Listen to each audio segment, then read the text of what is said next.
Hello, ഈ വീഡിയോയിൽ നമ്മൾ പഠിക്കാൻ പോകുന്നത് റിയാക്റ്റിലെ യൂസ് എഫക്റ്റ് ഹുക്കിനെ കുറിച്ചാണ്. നിങ്ങൾ ചാനലിൽ ആദ്യമായിട്ടാണ് വരുന്നതെങ്കിൽ ചാനൽ സബ്സ്ക്രൈബ് ചെയ്യുക. ഇതേപോലെ റിയാക്റ്റിൻ്റെ വീഡിയോസിനും വേറെ പ്രോഗ്രാമിംഗ് വീഡിയോസിനും ചാനൽ സബ്സ്ക്രൈബ് ചെയ്യുക. വീഡിയോയുടെ ക്വാളിറ്റി നല്ലത് കിട്ടണമെങ്കിൽ 720pയിലോട്ടോ 1080pയിലേക്കോ സ്വിച്ച് ചെയ്യുക. അപ്പോൾ ക്വാളിറ്റി നല്ലത് കിട്ടും. അപ്പോൾ നമുക്ക് യൂസ് എഫക്റ്റ് ഹുക്ക് എന്തുവാന്ന് നോക്കാം.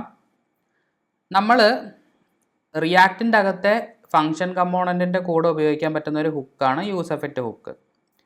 ഇത് നമ്മൾ ആദ്യം ഇമ്പോർട്ട് ചെയ്യണം. Import use effect from react. ആദ്യം നമ്മൾ ഓരോ സംഭവം പഠിക്കുമ്പോഴും അതിൻ്റെ പേര് ശ്രദ്ധിക്കുക.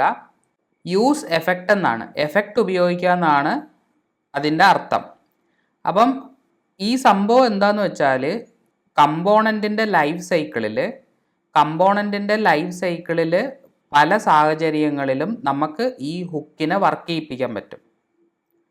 കമ്പോണൻറ്റിൻ്റെ ലൈഫ് സൈക്കിളിലെ പല ഘട്ടങ്ങളിലും നമുക്ക് ഈ ഹുക്കിനെ വർക്ക് ചെയ്യിപ്പിക്കാൻ പറ്റും. അതാണ് യൂസ് എഫക്റ്റ് ഹുക്ക്. ഞാൻ കാണിച്ചു തരാം. നമ്മൾ ഇങ്ങനെ കൊടുക്കണം, യൂസ് എഫക്റ്റ് കൊടുക്കണം. ഒരു ബ്രാക്കറ്റ് കൊടുത്തിട്ട് ആദ്യത്തെ ആർഗ്യുമെൻറ്റ് ഒരു ഫംഗ്ഷൻ ആയിരിക്കണം. അപ്പോൾ നമ്മളൊരു ആരോ ഫംഗ്ഷൻ കൊടുക്കുന്നു. അത് കഴിഞ്ഞിട്ട് ഒരു കോമ ഇട്ടിട്ട് ഒരു എം ടി അറേ കൊടുക്കുക. ഈ എം ടി അറേക്ക് പറയുന്നത് ഡിപ്പെൻഡൻസി അറേ എന്നാണ്. ഓക്കെ, ഇതിൻ്റെ അകത്ത് നമുക്കൊരു കൺസോൾ ഡോട്ട് ലോഗ് കൊടുക്കാം. From use effect. അതുകൊണ്ട് ഞാൻ ബ്രൗസറിലേക്ക് പോകുന്നു. ബ്രൗസറിൻ്റെ കൺസോൾ എടുക്കുന്നു. ഞാൻ ബ്രൗസറിലൊന്ന് റീലോഡ് ചെയ്യുകയാണ്. അപ്പം നിങ്ങൾക്ക് കാണാൻ പറ്റും, ഞാൻ ആ യൂസ് എഫക്റ്റിൻ്റെ അകത്ത് കൊടുത്ത കൺസോൾ ഇവിടെ വന്നിട്ടുണ്ട്. From use effect app dot JS line 8 നിന്നാണ് വന്നേക്കുന്നത്. അതായത് നമ്മൾ ഇതാണ് ആ ലൈൻ, ഇതാണ് ആ ലൈൻ. അതായത് യൂസ് എഫക്റ്റിൻ്റെ അകത്ത് കൊടുത്ത കൺസോളാണ് നമുക്ക് കിട്ടിയിരിക്കുന്നത്. ഇവിടുന്ന് എന്താ മനസ്സിലാക്കേണ്ടതെന്ന് പറഞ്ഞു കഴിഞ്ഞാൽ, ഇനിയിപ്പോൾ ഈ കൺസോളിൽ ഞാൻ ഇതൊന്ന് ഡിലീറ്റ് ചെയ്തിട്ട് ഒന്നും കൂടി റീലോഡ് ചെയ്യുവാണെങ്കിൽ പിന്നെയും വരും.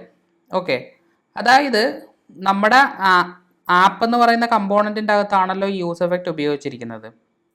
ഈ എം ടി അറേക്ക് പറയുന്നത് ഡിപ്പെൻഡൻസി അറേ എന്നാണ്. ഈ ഡിപ്പെൻഡൻസി അറേ ഇങ്ങനെ എം ടി ആയിട്ട് കൊടുത്താൽ, അകത്തൊന്നും ഇല്ലാതെ കൊടുത്താൽ, ഈ യൂസ് എഫക്റ്റ് വർക്കാവുന്നത് കമ്പോണൻറ്റിൻ്റെ ഇനിഷ്യൽ റെൻഡറിലായിരിക്കും. Works on component initial render. അപ്പോൾ ഈ ഇനിഷ്യൽ റെൻഡർ എന്താണെന്ന് ചോദിച്ചു കഴിഞ്ഞാൽ, അല്ലെങ്കിൽ റെൻഡറിങ് എന്താണെന്ന് ചോദിച്ചാൽ, ഈ കമ്പോണൻറ്റ് സ്ക്രീനിലേക്ക് വരുന്ന പ്രക്രിയയാണ് റെൻഡറിങ്. അപ്പോൾ അതായത് സ്ക്രീനിലേക്ക് വരുന്ന പ്രക്രിയ എന്ന് പറഞ്ഞാൽ, ഈ കമ്പോണൻറ്റിൻ്റെ അകത്ത് എഴുതിയിരിക്കുന്ന HTML സ്ക്രീനിലേക്ക് ലോഡാകുന്ന ആ ഒരു സമയം, അതാണ് ഇനിഷ്യൽ റെൻഡർ. ആ സമയത്താണ് ഈ എം ടി ഡിപ്പെൻഡൻസി അറേ കൊടുത്ത യൂസ് എഫക്റ്റ് വർക്കാവുന്നത്. ഇതിൻ്റെ അകത്തുനിന്ന് നമുക്ക് ഞാൻ ജസ്റ്റ് ഒരു ഇത് കൊടുക്കാം. Okay, use effect tutorial. ഇതിൻ്റെ അകത്തൊന്നും കൊടുക്കാത്തത് കൊണ്ട് അവിടെ ഒന്നും വന്നില്ല. ഞാനിവിടെ കൊടുത്തത് വന്നിട്ടുണ്ട്.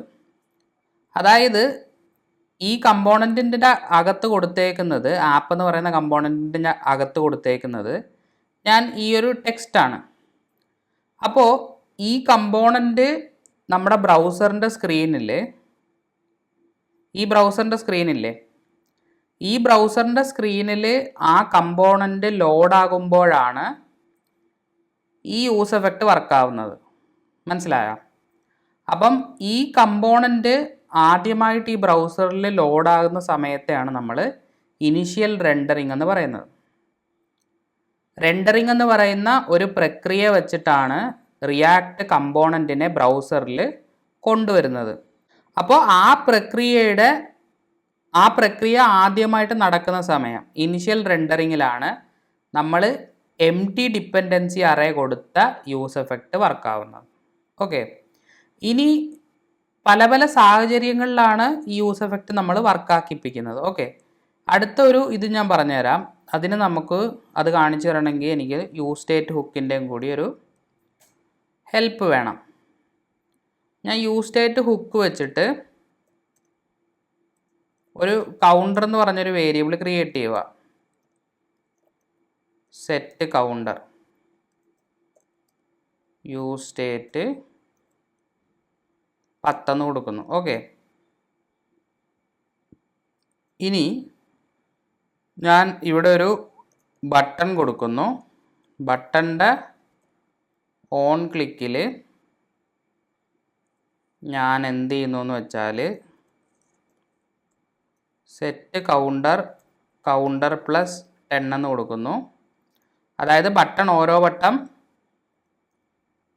ക്ലിക്ക് ചെയ്യുമ്പോഴും ഇതിൻ്റെ വാല്യൂ, കൗണ്ടറിൻ്റെ വാല്യൂ ഒരു 10 വെച്ച് കൂടും. അതായത് സ്റ്റേറ്റ് വേരിയബിളിൻ്റെ വാല്യൂ നമ്മൾ മാറ്റുന്നു. ഓക്കെ, ഇനി ഈ യൂസ് എഫക്റ്റിൻ്റെ അകത്ത് ഞാൻ ഡിപ്പെൻഡൻസി ആയിട്ട് നേരത്തെ ഞാൻ എംപ്റ്റി അറേയാണ് കൊടുത്തിരുന്നത്.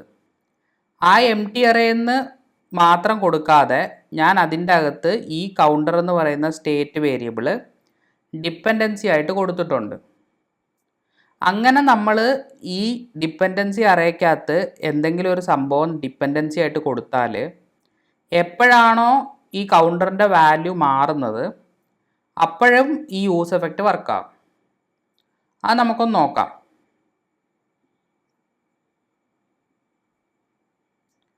ഇപ്പം ഇനിഷ്യൽ റെൻഡറിങ്ങിൽ വർക്കായി. അതായത് ആദ്യമായിട്ട് കമ്പോണൻറ്റ് സ്ക്രീനിൽ ലോഡ് ചെയ്യുന്ന സമയത്ത് വർക്കായി. നമ്മൾ അതിൻ്റെ അകത്ത് കൊടുത്തേക്കുന്ന ഫ്രം യൂസ് എഫക്റ്റ് വന്നിട്ടുണ്ട്. ഇതെന്തുകൊണ്ടാണ് 2 വട്ടം വന്നേക്കുന്നതെന്ന് വെച്ചാൽ നമ്മളൊരു റിയാക്ട് ഒരു സ്ട്രിക്റ്റ് മോഡ് യൂസ് ചെയ്യുന്നുണ്ട്. ആ സ്ട്രിക്റ്റ് മോഡ് യൂസ് ചെയ്യുമ്പം എല്ലാ കമ്പോണൻറ്റും 2 വട്ടം ആ ഒരു റെൻഡറിങ് പ്രോസസ്സ് നടക്കും. അതുകൊണ്ടാണ് 2 വട്ടം വന്നേക്കുന്നത്. അപ്പം ആദ്യത്തെ കമ്പോണൻറ്റ് ലോഡ് ചെയ്യുന്ന സമയത്ത് ആ യൂസ് എഫക്റ്റ് വർക്കായി. ഇനി ഈ ഇൻക്രിമെൻറ്റ് ക്ലിക്ക് ചെയ്യുമ്പോൾ നമ്മൾ കൗണ്ടറിൻ്റെ വാല്യൂ മാറുന്ന പോലെ സെറ്റ് ചെയ്തിട്ടുണ്ട്. എന്നിട്ട് ആ കൗണ്ടറിൻ്റെ വാല്യൂ നമ്മൾ ഇതിൽ ഡിപ്പെൻഡൻസി ആയിട്ടും കൊടുത്തിട്ടുണ്ട്. അപ്പോൾ എന്ത് സംഭവിക്കുമെന്ന് പറഞ്ഞാൽ ഈ കൗണ്ടറിൻ്റെ വാല്യൂ എപ്പോഴാണോ മാറുന്നത് അപ്പോൾ ഈ യൂസ് എഫക്റ്റ് പിന്നെയും വർക്കാവും. ഞാനിവിടെ ഇൻക്രിമെൻറ്റ് ക്ലിക്ക് ചെയ്യുന്നു. ഇവിടെ കണ്ട ഫ്രം യൂസ് എഫക്റ്റ് 1 വർക്കായി. ഇൻക്രിമെൻറ്റ് ക്ലിക്ക് ചെയ്യുന്നു. ഇവിടെ ഒരു 2 വന്നത് സെയിം സംഭവം 2 വട്ടം വന്നു എന്നാണ്. അപ്പോൾ 2 വട്ടം വർക്കായി. പിന്നെയും ഞാൻ ക്ലിക്ക് ചെയ്യുന്നു. ഇവിടെ 3 ആയി. അതായത് ഫ്രം യൂസ് എഫക്റ്റ് പിന്നെയും വർക്കായി. പിന്നെയും ഞാൻ ക്ലിക്ക് ചെയ്യുന്നു. 4ാമത്തെ വട്ടം വർക്കായി. ഇൻക്രിമെൻറ്റ് ക്ലിക്ക് ചെയ്യുമ്പോൾ നമ്മൾ എന്താ ചെയ്തേക്കുന്നത്? ഇൻക്രിമെൻറ്റ് ക്ലിക്ക് ചെയ്യുമ്പോൾ സെറ്റ് കൗണ്ടർ നമ്മളൊന്ന് കൂട്ടി കൊടുത്തിട്ടുണ്ട് 10 വെച്ചിട്ട്. എന്നിട്ട് അതായത് നമ്മൾ ഇൻക്രിമെൻറ്റ് ബട്ടണിൽ ക്ലിക്ക് ചെയ്യുമ്പം ഈ കൗണ്ടറിൻ്റെ വാല്യൂ കൂടിക്കൊണ്ടേയിരിക്കും, അതായത് മാറും. ആ കൗണ്ടറിൻ്റെ വാല്യൂ നമ്മൾ യൂസ് എഫക്റ്റിന് ഡിപ്പെൻഡൻസി ആയിട്ട് കൊടുത്തിട്ടുണ്ട്.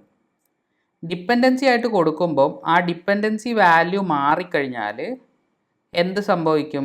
ഈ യൂസ് എഫക്റ്റ് ഒന്നും കൂടി വർക്കാവും. അപ്പം ഈ യൂസ് എഫക്റ്റ് ഏതൊക്കെ സാഹചര്യങ്ങളിൽ വർക്കാവും? യൂസ് എഫക്റ്റ് പല സാഹചര്യങ്ങളിലും വർക്കാവുന്ന ഒരു ഹുക്കാണ്, വളരെ ഇമ്പോർട്ടൻ്റ് ആയിട്ടുള്ളൊരു ഹുക്കാണ്. ആദ്യം ഇനിഷ്യൽ റെൻഡറിൽ വർക്കാകും. പിന്നെ വെൻ ഡിപ്പെൻഡൻസി ചേഞ്ചസ്. ഡിപ്പെൻഡൻസി എന്ന് പറഞ്ഞാൽ ഈ ഡിപ്പെൻഡൻസി അറേ, ഈ അറേക്കകത്ത് കൊടുത്തേക്കുന്ന സംഭവം മാറുമ്പോൾ. മനസ്സിലായോ? ഈ അറയ്ക്കകത്ത് എത്ര ഡിപ്പെൻഡൻസി വേണേലും നമുക്ക് കൊടുക്കാം. ഇനി വേറെ എന്തെങ്കിലും ഒരു വേരിയബിൾ ഉണ്ടെങ്കിൽ, ഇതേപോലൊരു സ്റ്റേറ്റ് വേരിയബിൾ ഉണ്ട്, അതും നമുക്ക് കൊടുക്കാം. ഇപ്പം നമ്മൾ ഒരെണ്ണവേ ക്രിയേറ്റ് ചെയ്തിട്ടുള്ളൂ, ഞാൻ ജസ്റ്റ് പറഞ്ഞു എന്നേ ഉള്ളൂ. അങ്ങനെ കൊടുത്തിട്ടുണ്ടെങ്കിൽ ആ ഡിപ്പെൻഡൻസി ആയിട്ട് കൊടുത്ത ഏതെങ്കിലും ഒരെണ്ണം മാറുമ്പോഴും ഇത് വർക്കാവും, അല്ലേ 2ഉം മാറുമ്പോൾ വർക്കാവും. ഓക്കെ, ഇപ്പം നമുക്ക് ഒരു ഡിപ്പെൻഡൻസി കൊടുത്താൽ മതി. ഇത് മനസ്സിലാക്കാൻ കുറച്ച് ബുദ്ധിമുട്ടായിരിക്കും, കാരണം ഇത് പല സാഹചര്യങ്ങളിൽ വർക്ക് ചെയ്യുന്ന ഒരു ഹുക്കാണ്. ആ ഏതൊക്കെ സാഹചര്യങ്ങളിൽ വർക്ക് ചെയ്യുന്നു എന്നും എങ്ങനെയൊക്കെ വർക്ക് ചെയ്യുന്നു എന്നും നിങ്ങൾ മനസ്സിലാക്കിയാൽ മതി. ഇനി ഈ യൂസ് എഫക്റ്റ് എന്ന് പറയുന്ന ഹുക്ക് നമുക്ക് ഒരു സാഹചര്യത്തിൽ കൂടി വർക്ക് ചെയ്യിപ്പിക്കാൻ പറ്റും. Component unmount. കമ്പോണൻറ്റ് അൺമൗണ്ട് എന്ന് പറഞ്ഞാൽ കമ്പോണൻറ്റിനെ സ്ക്രീനിൽ നിന്നും റിമൂവ് ചെയ്യുന്നതാണ് കമ്പോണൻറ്റ് അൺമൗണ്ട്. ഞാൻ കാണിച്ചു തരാം. ഇപ്പം നമ്മൾ ഈ റീലോഡ് ചെയ്യുമ്പം ഒരു സെക്കൻഡിന് അല്ലെങ്കിൽ അതിനേക്കാൾ കുറച്ച് സെക്കൻഡിന് ഈ കമ്പോണൻറ്റ് സ്ക്രീനിൽ നിന്ന് പോയിട്ട് പിന്നെയുമാണ് വരുന്നത്. അത് റിയൽ ലൈഫ് ആപ്ലിക്കേഷനിൽ എപ്പോഴാണ് സംഭവിക്കുന്നതെന്ന് പറഞ്ഞാൽ നമ്മൾ പേജ് മാറത്തില്ലേ. ഇപ്പം ഈ പേജ് നോക്കുമ്പം ഈ കമ്പോണൻറ്റാണ് കിടക്കുന്നത്. ഈ പേജിൽ നിന്ന് വേറൊരു പേജ് പോയി കഴിഞ്ഞാൽ ഈ കമ്പോണൻറ്റ് സ്ക്രീനിൽ നിന്ന് പോകും, അടുത്ത കമ്പോണൻറ്റ് സ്ക്രീനിലോട്ട് വരും. അപ്പോൾ ആ കമ്പോണൻറ്റ് സ്ക്രീനിൽ നിന്നും പോകുന്നതാണ് അൺമൗണ്ടിങ് എന്ന് പറയുന്നത്. കമ്പോണൻറ്റ് സ്ക്രീനിൽ നിന്ന് പോകുന്നതാണ് അൺമൗണ്ടിങ് എന്ന് പറയുന്നത്. ആ അൺമൗണ്ടിങ് സമയത്തും നമുക്ക് യൂസ് എഫക്റ്റ് വർക്ക് ചെയ്യിപ്പിക്കാൻ പറ്റും. അതെങ്ങനെയാണെന്ന് നോക്കാം. അതിനു വേണ്ടി ഞാൻ ഒന്നും കൂടി ഒരു യൂസ് എഫക്റ്റ് കൊടുക്കുന്നു.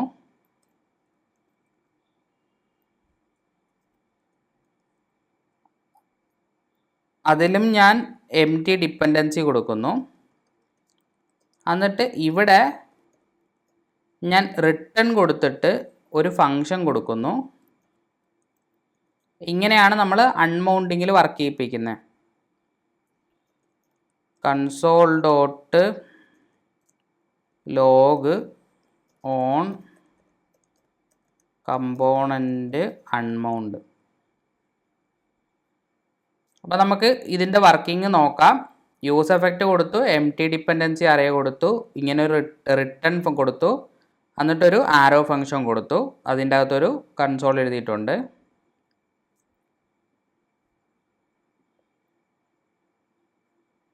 നമ്മൾ റീലോഡ് ചെയ്തത് കൊണ്ടാണ് ഓൺ കമ്പോണൻറ്റ് അൺമൗണ്ട് എന്നുള്ളത് വന്നത്. ഇപ്പോൾ ഇൻക്രിമെൻ്റ് ചെയ്തു, പിന്നെയും ഫ്രം യൂസ് എഫക്റ്റ് മറ്റേത് വന്നു. ഇനി ഒന്നും കൂടി റീലോഡ് ചെയ്യാം. റീലോഡ് ചെയ്യുമ്പോൾ കണ്ട ഓൺ കമ്പോണൻറ്റ് അൺമൗണ്ട് എന്നുള്ളത് വരുന്നുണ്ട്. അതായത് റീലോഡ് ചെയ്യുമ്പോൾ ഞാൻ പറഞ്ഞില്ലേ, കമ്പോണൻറ്റ് ഒരു കുറച്ച് സമയത്തേക്ക് സ്ക്രീനിൽ നിന്ന് പോയിട്ട് പിന്നെ സ്ക്രീനിലോട്ട് വരികയാണ് ചെയ്യുന്നത്. കമ്പോണൻറ്റിനെ സ്ക്രീനിൽ നിന്ന് എടുത്ത് മാറ്റുന്നതിനാണ് അൺമൗണ്ടിങ് എന്ന് പറയുന്നത്. അതിപ്പോൾ നമുക്ക് റീലോഡ് ചെയ്തേ കാണിക്കാൻ പറ്റത്തുള്ളൂ. റിയൽ ആപ്ലിക്കേഷനിൽ പേജ് മാറുമ്പോൾ കമ്പോണൻറ്റ് മാറിയിട്ട് വേറെ കമ്പോണൻറ്റുകളായിരിക്കും ലോഡാകുന്നത്. അപ്പോൾ ആ കമ്പോണൻറ്റ് മാറുന്ന സമയമാണ് അൺമൗണ്ടിങ് എന്ന് പറയുന്നത്. ഈ ഹുക്ക് എന്ന് പറയുന്നത് യൂസ് എഫക്റ്റ് ഹുക്ക്. ഞാൻ ഒന്നും കൂടി പറഞ്ഞുതരാം. യൂസ് എഫക്റ്റ് ഹുക്ക് എന്ന് പറയുന്നത് കമ്പോണൻറ്റിൻ്റെ പല സാഹചര്യങ്ങളിൽ വർക്ക് ചെയ്യുന്ന ഹുക്കാണ്. യൂസ് എഫക്റ്റ് ഹുക്കിൻ്റെ അകത്ത് ആദ്യം ഒരു ഫംഗ്ഷൻ കൊടുക്കണം, പിന്നെ ഒരു ഡിപ്പെൻഡൻസി അറേ കൊടുക്കണം. ഡിപ്പെൻഡൻസി അറേ എംപ്റ്റി കൊടുത്തു കഴിഞ്ഞാൽ ഇനിഷ്യൽ റെൻഡറിൽ ആദ്യമായിട്ട് കമ്പോണൻറ്റ് സ്ക്രീനിലോട്ട് റെൻഡർ ചെയ്യുന്ന സമയത്ത് വർക്കാവും. പിന്നെ അതിൻ്റെ അകത്ത് ഡിപ്പെൻഡൻസി കൊടുത്താൽ ആ ഡിപ്പെൻഡൻസി കൊടുക്കുന്ന വാല്യൂ അത് മാറുമ്പോൾ ആ യൂസ് എഫക്റ്റ് ഹുക്ക് വർക്കാവും. അറേയാണ് ഒന്നിൽ കൂടുതൽ ഡിപ്പെൻഡൻസി വാല്യൂസ് നമുക്ക് കൊടുക്കാൻ പറ്റും. പിന്നെ കമ്പോണൻറ്റ് അൺമൗണ്ട് ആകുന്ന സ്ക്രീനിൽ നിന്ന് റിമൂവ് ആകുന്ന സമയത്തും യൂസ് എഫക്റ്റ് നമുക്ക് കൊടുക്കാൻ പറ്റും. അപ്പോൾ വീഡിയോ ഇഷ്ടപ്പെട്ട് കഴിഞ്ഞാൽ തീർച്ചയായിട്ടും ലൈക്ക് ചെയ്യുക, കമൻറ്റ് ചെയ്യുക, സബ്സ്ക്രൈബ് ചെയ്യുക. നമുക്ക് അടുത്ത വീഡിയോയിൽ കാണാം.